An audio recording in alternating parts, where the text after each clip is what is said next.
Okay, नमस्कार। मैं पुनः आपके सामने उपस्थित हूँ।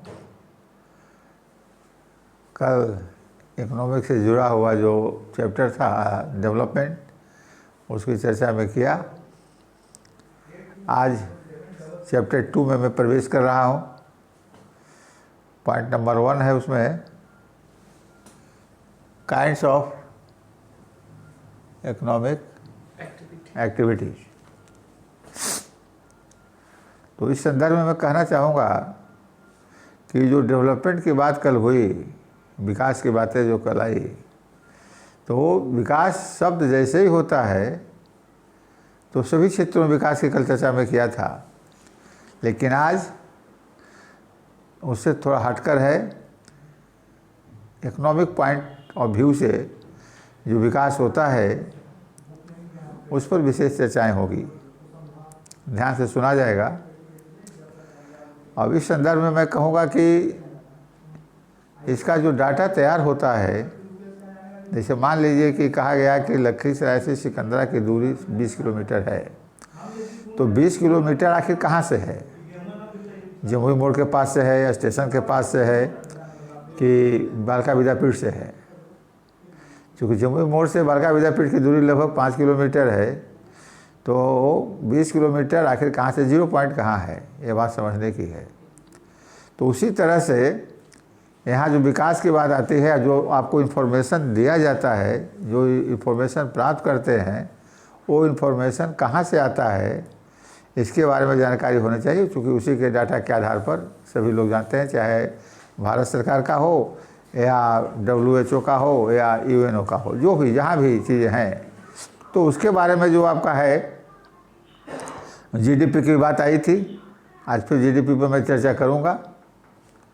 तो उसमें जो डेवलपमेंट की बात है, रोजगारी बेरोजगारी जो भी सब जो है, उसके लिए राष्ट्रीय स्तर पर 5-5 साल पर सर्वे होता है। तो national sample survey organisation Bharat सरकार की एक संस्था है, NSSO है, NSSO शॉर्ट फॉर्म में है।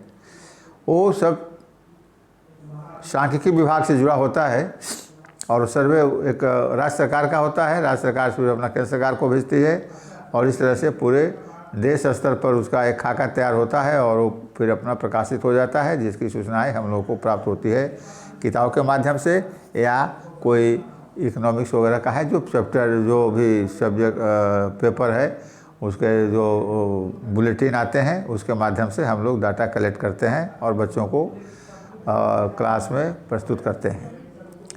ध्यान रखिएगा, जो संस्था है national sample survey organisation NSSO, ध्यान रखा जाएगा। इसी के जो आंकड़े आते हैं उसको प्रमाणिक माना जाएगा। ऐसे ही कोई बोल देता है, कोई व्यक्ति या कोई छात्र यदि लिख देता है तो उसको प्रमाणिक नहीं माना जाएगा। NSSO का जो भी आकलन होगा, जो डाटा होगा, उसी को प्रमाणिक माना जाएगा। जिस तरह से जनसंख्या में है, कहाँ की क्या जनसंख्या है, क्या वृद्धि है, प्रत्येक 10 साल पर होता है। और उसी तरह से वो जो डाटा आता है, अभी कोई बोलता है कि कितनी जनसंख्या है, तो आज से 10 साल पहले 2001, 2011 इस तरह से 10-10 साल के अंतराल पर वो कलेक्शन आता है। इसको ध्यान रखा जाएगा, क्योंकि ये सब जो है मूल चीज़ है जिसको कि आपको ध्यान रखना चाहिए। अब जो सेकंड पॉइंट है काइंड्स ऑफ इकोनॉमिक एक्टिविटीज़ में अबाउट GDP, तो अब आ जाते हैं काइंड्स ऑफ इकोनॉमिक एक्टिविटीज़। तो अब उसमें आप, चूँकि आप पहले भी पढ़े होंगे, खासकर मेरे क्लास में 9th में 8th में भी जब कोई चर्चाएं चली होगी तो मैं वहाँ चर्चा किया होगा। मैं क्या हूँ, मुझे याद है कि वो सेक्टर बांटा गया है प्राइमरी सेक्टर में, सेकेंडरी सेक्टर और टर्सरी सेक्टर। टर्सरी 3 सेक्टर में बांटे गए हैं। प्राइमरी सेक्टर में तो आप जानते ही हैं, जो शुरू प्रारंभिक दौर का जो उत्पाद होता है, जिस तरह से वो सामान्यतः एग्रीकल्चर सेक्टर से जुड़े हुए रहते हैं, किसान लोगों से जुड़े रहते हैं, चूँकि वो प्रोड्यूसर होता है वो वहीं से उत्पाद होता है, इसलिए उसको प्राथमिक वहीं से शुरू होता है आपका प्राइमरी सेक्टर।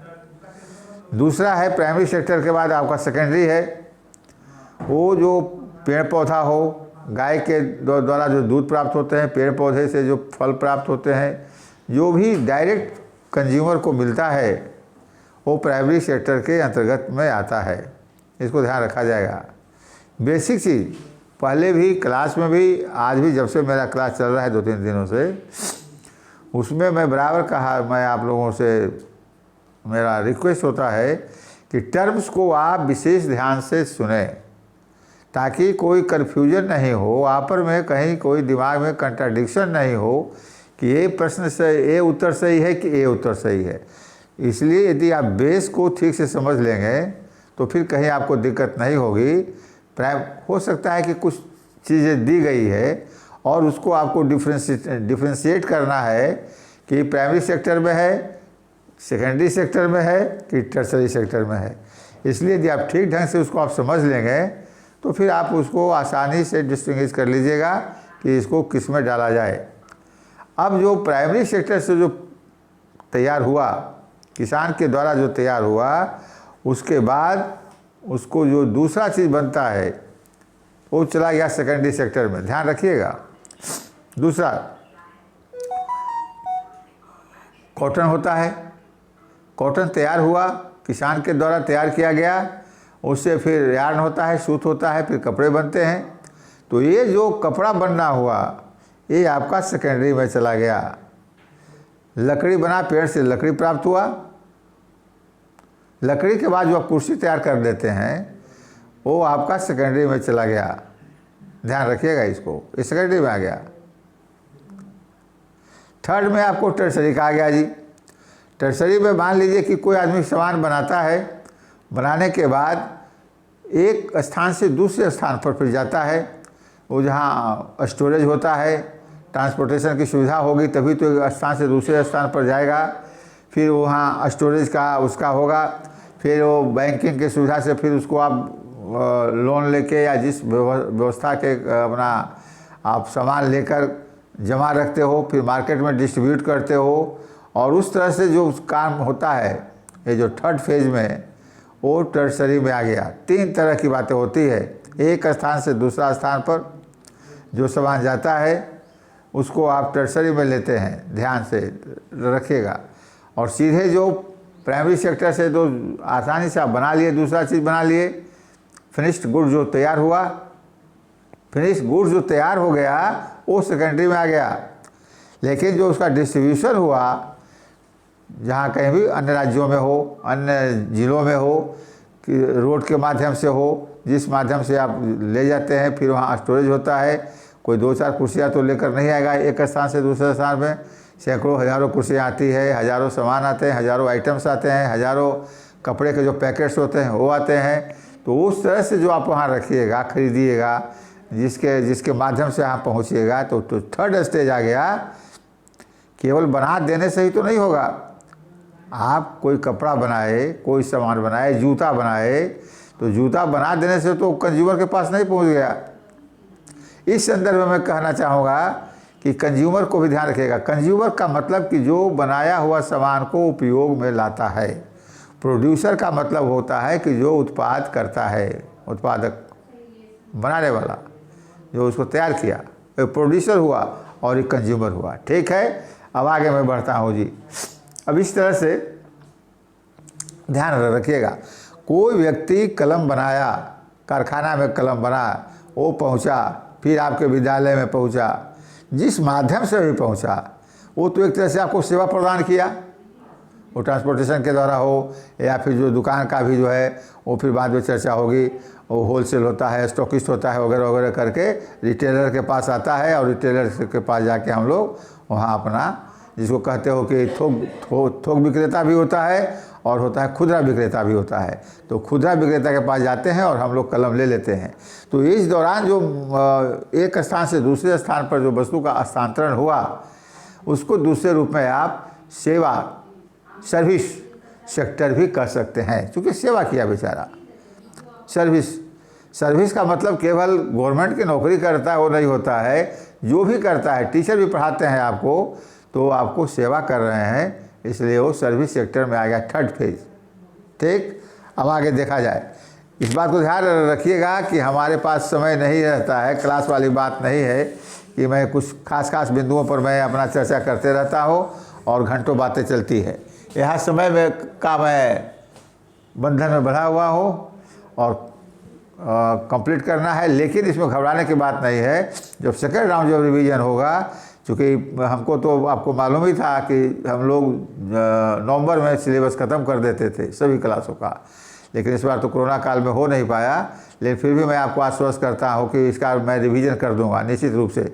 सारे टीचर को भी कहा गया है कि एक बार पहले कर दीजिए और फिर सेकेंड बार रिवीजन हो जाएगा, कोई चिंता की बात नहीं है। आप लोग केवल रेगुलर रहिए, ध्यान से सुनिए और फिर उसको मनन करके जो नोट्स बुक तैयार करना है उसको आप अपना तैयार कीजिए, कहीं कोई दिक्कत नहीं होगी।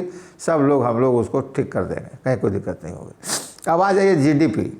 डेवलपमेंट की बात हुई थी, जो हमको मुझे याद है, उसमें जीडीपी की चर्चा हुई थी कि जीडीपी क्या है, ग्रॉस डोमेस्टिक प्रोडक्ट। अब इसमें देखिए क्या है कि जो देश में जो वस्तुएं तैयार होती है, वो चाहे तो प्राइमरी सेक्टर में हो, चाहे तो सेकेंडरी सेक्टर में हो, चाहे तो टर्शियरी सेक्टर में हो, जो भी वस्तुएं, तीनों चीज़ ध्यान रखिएगा, तीनों चीज़ जो किसान तैयार करता है उसका भी उसको मूल्य मिलता है।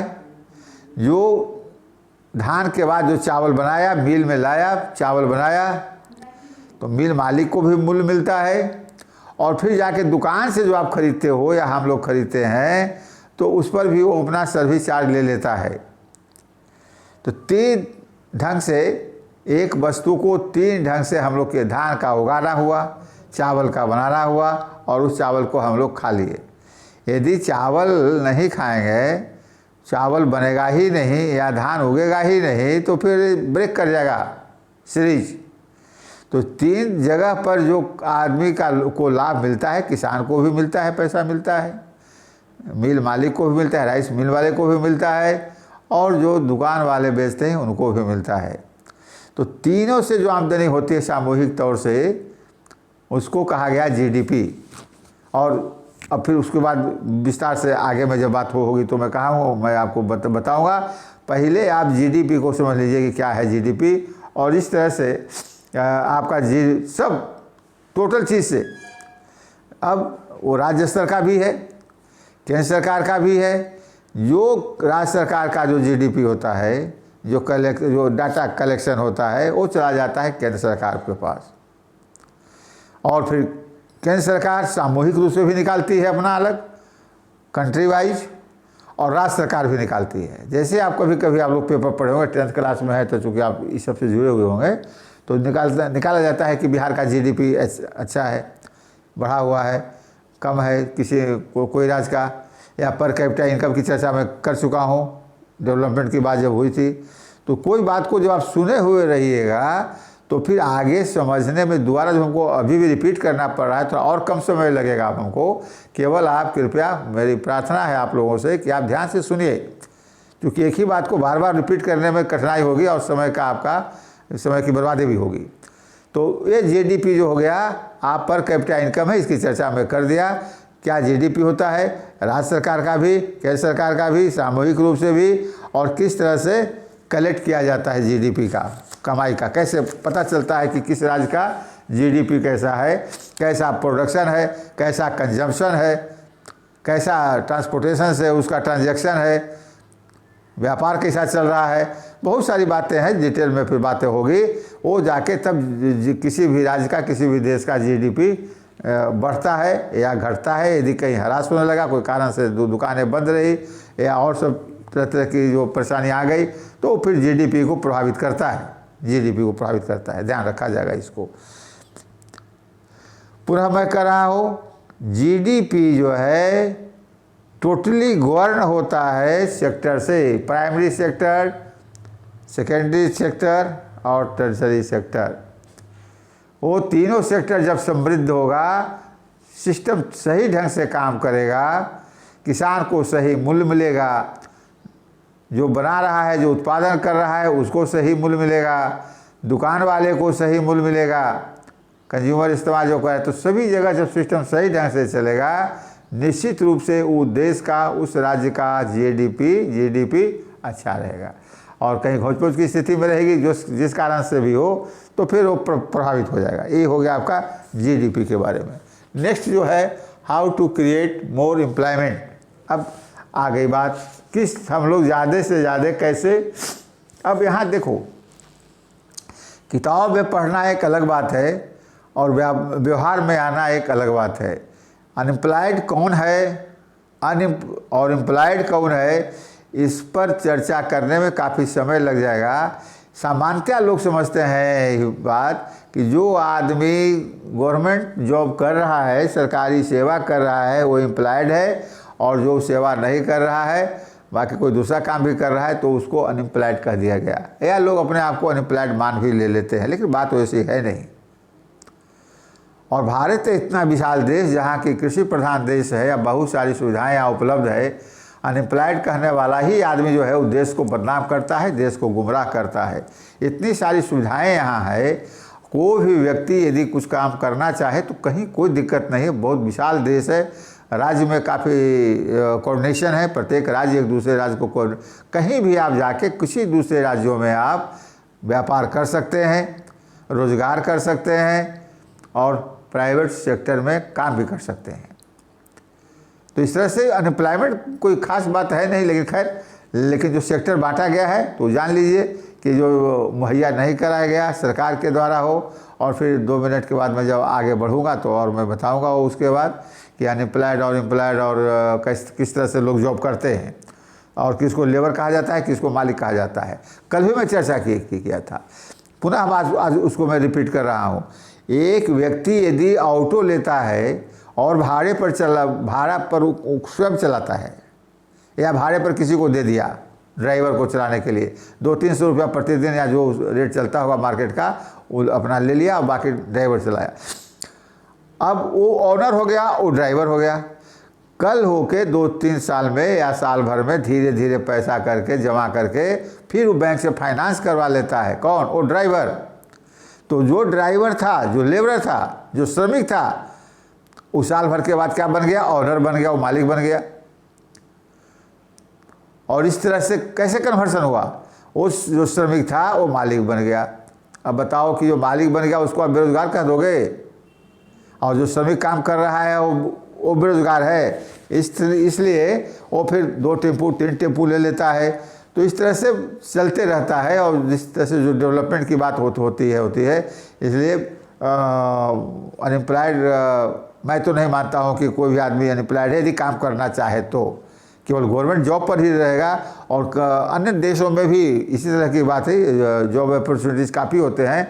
आपको जॉब अपॉर्चुनिटी जो है क्रिएट करने का है, न कि सरकार के भरोसे बैठना है। तो अब उस संदर्भ में सरकार के द्वारा भी बहुत सारे कार्यक्रम चलाए जा रहे हैं। जिस तरह से आप देखे होंगे, एक लार्ज स्केल पर मनरेगा कार्यक्रम आया था। मनरेगा का फुल फॉर्म होता है Mahatma Gandhi national rural employment guarantee act. 2005 में ये हुआ। और उस संयोग से जिस समय मनरेगा का हुआ और केंद्र सरकार में उस समय कांग्रेस की सरकार थी, और मंत्री जो थे रघुवंश प्रसाद सिंह बिहार के ही मंत्री थे, वो मनरेगा कार्यक्रम को चलाए संपूर्ण भारत में और काफ़ी प्रभावी रहा। अब यहाँ जो मनरेगा, महात्मा गांधी मनरेगा जो प्रोग्राम जो शॉर्ट फॉर्म में आया, Mahatma Gandhi national rural employment guarantee, गौर कीजिएगा इन शब्दों पर, ये rural employment guarantee. Rural employment guarantee का मतलब हो गया कि जो श्रमिक हैं, गांव के श्रमिक हैं, गांव श्रमिक में निश्चित बात है कि सालों भर तो काम मिलता नहीं है। वो केवल रबी या खरीफ के समय जो हुआ मिला, बाकी समय में तो ताश खेलते हैं, बैठे रहते हैं। तो उस स्थिति से निपटने के लिए, विषम परिस्थिति से निपटने के लिए सरकार के द्वारा, केंद्र सरकार के द्वारा संपूर्ण भारत में एक मनरेगा कार्यक्रम को इम्प्लीमेंट किया गया और काफ़ी सही ढंग से रहा और काफ़ी लोगों को काम मिला। और उस तरह से संपूर्ण भारत में वो, तो एक तरह से समझिए कि जो बैठा हुआ समय था वो फिर जो है, जो आदमी काम करना चाहेगा तो उस ढंग से वो किया और लाभ किया। लेकिन हाँ, इस बात की चर्चा मैं अवश्य करना चाहूँगा, लेकिन काम करने की प्रवृत्ति होनी चाहिए। केवल भरोसे पर रहना गवर्नमेंट की जो भी स्कीमें आती है, इम्प्लीमेंटेशन में कुछ फॉल्ट हो सकता है, बात अलग है, लेकिन यदि हम लोग सजग रहें, किसान सजग रहे, या जो जिस वर्ग से, जिस सेक्शन से, जिस प्रोफेशन से जो लोग जुड़ा हुआ है वो यदि सजग रहे तो अनएम्प्लॉयमेंट कहीं नहीं है। मैं नहीं मानता हूँ कि अनएम्प्लॉयमेंट कहीं है। तो मनरेगा कार्यक्रम सफल रहा, और जो किसान जो है, जो श्रमिक लोग हैं, जो लेबरर्स हैं, वो लोग भी काफ़ी किसान को जो, अब देखिए कि कोई मजदूर यहाँ से चला जाता है, अन्य राज्यों में चला जाता है जॉब के तलाश में, वहाँ वो आदमी काम करने के लिए तैयार है, लेकिन वो गांव में नहीं करेगा क्योंकि उसकी बदनामी हो जाएगी। बिहार का व्यक्ति यदि पंजाब चला जाता है, हरियाणा चला जाता है, और कोई अन्य काम भी करेगा थोड़ा नीचे स्तर का भी, वो स्वीकार है, लेकिन अपने राज्यों में करना नहीं चलेगा, और फिर वहाँ से जब लौटेगा कोई परेशानी होगी तो कह देगा कि बेरोजगारी है यहाँ बिहार में। ये अपने राज्य को बदनाम करने की प्रवृत्ति होती है। अरे आप काम करना चाहो, सब जगह काम है, काम की कभी कहीं नहीं है, लेकिन इसके लिए तो आपको इच्छा शक्ति होनी चाहिए। इच्छा शक्ति नहीं रहेगी तो फिर कहीं इससे बहुत ज़्यादा हार्ड काम लेता है, अन्य राज्यों में लोग जाते हैं तो हाँ, लेकिन यहाँ है कि बैठा रह जाएगा, लेकिन कहेगा कि मैं काम नहीं करूँगा, या आज फुर्सत नहीं है, 10 तरह की बातें होती है। तो इस तरह से अब देखिए, राइट टू वर्क है, राइट टू वर्क को लागू कर दिया गया 625 जिलों में भारतवर्ष में। राइट टू वर्क का मतलब तो समझ गए, काम करने का अधिकार होगा, जिस जो मनरेगा के तो उसको आप ईमानदारी से काम कीजिए। तब तो मुझे पढ़ाना है तो मैं पढ़ाता हूँ, क्लास में पढ़ाता हूँ, यहाँ भी मैं आपके सामने खड़ा हूँ, क्लास में भी आपको याद होगा कि मैं बैठ के नहीं पढ़ाता हूँ। तो पढ़ाने की एक इच्छा होनी चाहिए। मैं चूँकि मुझे पढ़ाना है तो बच्चे ज़्यादा से ज़्यादा समझें, इस बात की तहकीकात मुझे खुद रखनी है। कौन बच्चे ध्यान से सुन रहे हैं, नहीं सुन रहे हैं, यहाँ कहाँ क्या गड़बड़ी है, उसको कैसे सॉर्ट आउट करूँ, ये बात तो रखना होगा। खाली पढ़ाना है, जाके प्रवचन दे दिए, बच्चा समझा नहीं समझा, मैं शुरू में ही कह दिया कि इंग्लिश में यदि बोल दिया तो हो गया कि बहुत ठीक है, बहुत देते हो, लेकिन आप समझो कि मैं उसमें समझा क्या। एक टर्म को भी मैं क्लियर किया दिमाग में, तो ये बात को समझना है। वो केवल लेक्चर दे दीजिए और अपना चले आए, टाइम पास हो गया, तो उस स्थिति से प्रगति नहीं होगी। तो यही काम सब जगह होता है, टीचिंग का हो या नॉन टीचिंग का हो या लेबरर का हो, जो भी हो, काम आप निष्ठापूर्वक कीजिएगा, प्रगति होगी। और उस तरह से प्रगति जब होगी तो फिर वही सब बात जो हुई है, जीडीपी भी बढ़ेगा, देश आगे चलेगा। तो राइट टू वर्क को केवल एक फॉर्मुलेट कर दे देना और उसके बाद मान लिया गया कि अब सब काम ठीक से चल रहा है, वो नहीं होगा। उसमें इम्प्लीमेंटेशन सही होना चाहिए, इस बात को आपको ध्यान रखना होगा। ठीक, अब आप आ जाइए, उसी के संदर्भ में है आपको नेक्स्ट पॉइंट है how to create about organise and unorganise sector. अब इस बात की चर्चा मैं कर देना चाहता हूँ कि कोई भी देश, पूरे विश्व स्तर पर मैं बात करता हूँ, वही देश आज डेवलप कंट्री के कैटेगरी में आया है जो औद्योगिक दृष्टिकोण से उन्नत है। भारत में औद्योगिक क्रांति तो सबसे पहले आप जानते हैं कि इंग्लैंड में हुई, उन्नत देश हुआ, और यूरोपियन कंट्री हो गया, बगल में अमेरिका वगैरह है, और भी जो देश हैं, बगल में आपका चाइना है, कि वहाँ का सामान कहाँ कहाँ पूरे विश्व में सस्ते दरों पर मिलता है, सस्ते दामों पर मिलता है। इस तरह से औद्योगिक दृष्टिकोण से जो देश आगे बढ़ेगा, इंडस्ट्रियल रिवोल्यूशन देश में चलेगा। आप इंग्लैंड में पहले हुआ, बाद में अन्य देशों में भी यदि वहाँ की सरकार मान ले कि हमको भी औद्योगिक क्रांति लानी है तो देश आगे बढ़ेगा। और उसके बहुत सारे फैक्टर्स हैं, तो उस पर चर्चा बाद में होगी। अब जब सेक्टर की बात हो गई, चूँकि ऑर्गेनाइज्ड है अनऑर्गेनाइज्ड है, इसलिए मैं इंडस्ट्री की बात कही, तो जो लेबरर्स हैं, जो श्रमिक हैं, उनको दो भागों में बांटा गया श्रमिक को। तो श्रमिक को बांटने का मतलब क्या, सेक्टर को दो भागों में बांटा जाएगा, ऑर्गेनाइज सेक्टर और अनऑर्गेनाइज सेक्टर।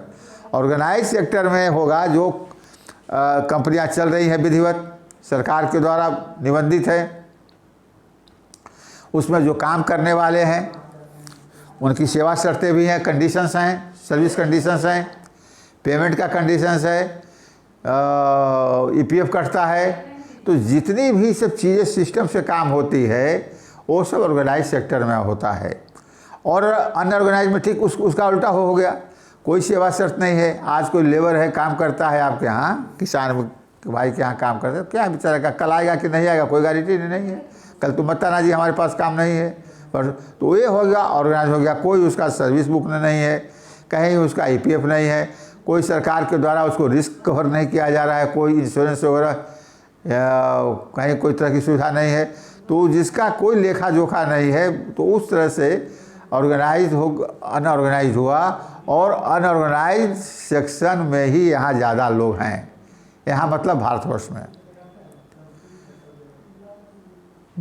में है। अब इस संदर्भ में मैं इस पुस्तक में है या नहीं है मुझे याद नहीं है, लेकिन अब 3 चीज़ मैं कह देना चाहता हूँ उसमें। एक जो इकोनॉमी होता है वो भी 2 तरह से नहीं 3 तरह का होता है। एक प्राइवेट सेक्टर हो गया, एक पब्लिक हो गया इकोनॉमी, और तीसरा हो गया मिक्स्ड इकोनॉमी। गौर के कीजिएगा, या बाद में कभी मौका मिलेगा तो मैं पढ़ाऊँगा। प्राइवेट का मतलब हो गया पूर्णतः जो आदमी चलाता है, जैसे विद्यालय से है और भी जो प्राइवेट सेक्टर में है वो आते हैं वो है। पब्लिक सेक्टर माने कि जो उसके मालिक सरकार हुई, सरकार के द्वारा जो संचालित किए जाते हैं, और यही अर्थव्यवस्था से जो जुड़ी है, यही अर्थव्यवस्था भी जो जुड़ी हुई है। और तीसरा हो गया मिक्स्ड का मतलब दोनों, प्राइवेट भी और पब्लिक का दोनों। अब इस तरह से अपनी अर्थव्यवस्था को सुधारने के लिए भारतवर्ष 3P का इस्तेमाल कर रही है, private public partnership. Private public partnership, private का मतलब प्राइवेट जान लीजिए निजी, पब्लिक का मतलब कि सरकार के, और पार्टनरशिप का मतलब हिस्सेदारी। अब 49% हो गया प्राइवेट, 51% सरकार रखती है, और इस तरह से 3P के अंतर्गत बहुत सारे कार्यक्रम सरकार के द्वारा चल रहे हैं, बहुत सारी कंपनियां लग रही हैं, और उसी मोड में सरकार जो खासकर वैसे कंपनी, वैसे ब्रांचेज, वैसे इंडस्ट्री जो घाटे में चल रहे हैं, वो सरकार अब जो है प्राइवेट सेक्टर को दे रही है। गौर कीजिएगा बात को, प्राइवेट सेक्टर का मतलब जो निजी हुआ, पब्लिक सेक्टर का मतलब जो सरकार के द्वारा संचालित किए जा रहे हैं, और दोनों को मिला दिया गया और 3P मोड में आ गया। 3P मोड किताब में नहीं दिया है, लेकिन आप PPP प्राइवेट पब्लिक पार्टनरशिप ध्यान रखिएगा। और ये काफ़ी ज़्यादा ही प्रभावी हो रहा है, और अन्य राज्यों अन्य देशों में आप जाइएगा तो इस मोड पर काफ़ी काम हो रहा है। जो भी विकसित देश हैं, जो कम्युनिस्ट कंट्री हैं, वहाँ तो प्राइवेट की को प्राथमिकता बहुत कम दी जाती है, वो ज़्यादा पब्लिक सेक्टर में ही काम होते हैं। लेकिन जो अमेरिका है और जो भी डेवलप कंट्री हैं, वहाँ 3P का चल रहा है, और प्राइवेट वाले को प्राथमिकता बहुत अच्छी दी जाती है गुणवत्ता को बनाए रखने के लिए। तो इस तरह से वो देश भी आगे बढ़ रहा है, वहाँ का GDP भी आगे बढ़ रहा है, पर कैपिटा इनकम भी बढ़ रहा है।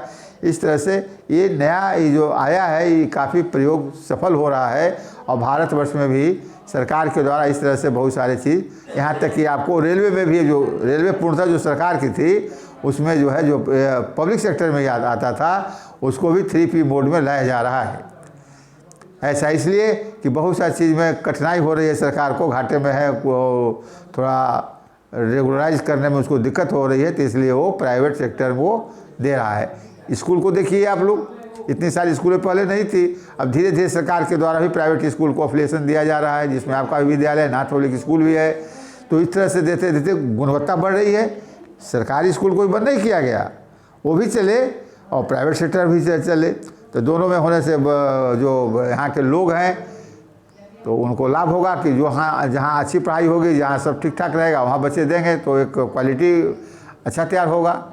तो इससे केवल लाभ है, 3P होने से केवल लाभ ही है, कहीं कोई दिक्कत नहीं है। ऑर्गेनाइज सेक्टर क्या है, अनऑर्गेनाइज लेबर क्या है, इसके बारे में भी मैं आपको चर्चा संक्षिप्त में कर दिया। इसको मैं संक्षिप्त में बोल रहा हूँ, हाँ ध्यान रखिएगा।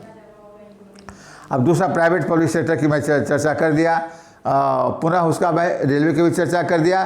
टाटा है, टिस्को है, स्कूल्स हैं, ये सारे सब है प्राइवेट सेक्टर के उदाहरण हैं, इसको ध्यान रखा जाएगा। अब एक बात ज़रूर है जिस पर की चर्चाएं होते रहती है, सामान्यतः लोग कहते हैं कि प्राइवेट सेक्टर वाले लोग जो है सो ज़्यादा प्रॉफिट लेते हैं और पब्लिक में तो सरकार की है। ठीक है, प्रॉफिट लेते हैं, तो आप देखो कि आउटपुट आपको मिल रहा है कि नहीं, और फिर भीड़ क्यों जाती है उसमें। प्राइवेट बसें भी चल रही है, राज्य ट्रांसपोर्ट भी बसें चलती है, लेकिन उसका कोई ठौर ठिकाना नहीं है, समय का कोई पाबंदी नहीं है। लेकिन वही प्राइवेट बसें जब चलती है तो फैसिलिटी दे देती है पैसेंजर को, और उसके बाद समय पर चलती है, लोग उसको प्रेफर करते हैं। सर्विस जो अच्छा देगा, सर्विस शब्द में आया था आपको, मैं अभी क्या था, सर्विस प्राइमरी, सेकेंडरी और टर्सरी में जो बात आई थी, जो टर्सरी वाली बात थी जो सर्विस सेक्टर में, यहाँ तो सर्विस जो अच्छा सर्विस करेगा, जो दुकान सही समय पर खुलेगा उसके पास ग्राहक जाएंगे, और जो दुकान खुलेगी ही नहीं तो उसके पास तो कभी दुकान बंद रहती है तो कभी चलती है, इस ढंग से तो नहीं होगा।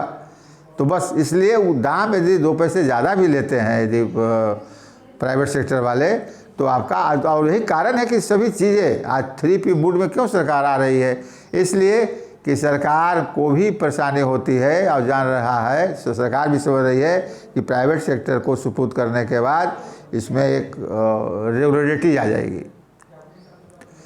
अब इसमें ध्यान रखिएगा, 3P का मैं चर्चा कर दिया जी, गवर्नमेंट भी कर दिया, और 3 तरह का हो गया। फैक्ट्रियां जो होती है, प्राइवेट सेक्टर, पब्लिक सेक्टर और 3P मूड। इकनॉमी जो है, जो आजकल जो इकनॉमी जो डेवलप कर रहा है, आप जान लीजिए यहाँ भी वही बात हो गई, प्राइवेट वाले, पब्लिक वाले और मिक्स्ड इकनॉमी। मिक्स्ड इकनॉमी मतलब भी वही हो गया कि जहाँ दोनों की पूंजी लग गई। कितना परसेंट, पुनः मैं चर्चा कर देना चाहता हूँ, इसमें जो 3P मूड में जो होता है, सामान्यतः जो कानून है, ऐसे राज्य सरकार या केंद्र सरकार अपना ये काम करे, लेकिन जो सामान्यतः फॉर्मुलेशन है उसमें 49% होता है प्राइवेट सेक्टर वाले के लिए और 51% सरकार रखती है। चूँकि भाई उसका था, व्यवस्था उसकी थी, वो आपको दे रही है, सरकार दे रही है, केंद्र सरकार, कि आप चलाइए। तो 51% अपने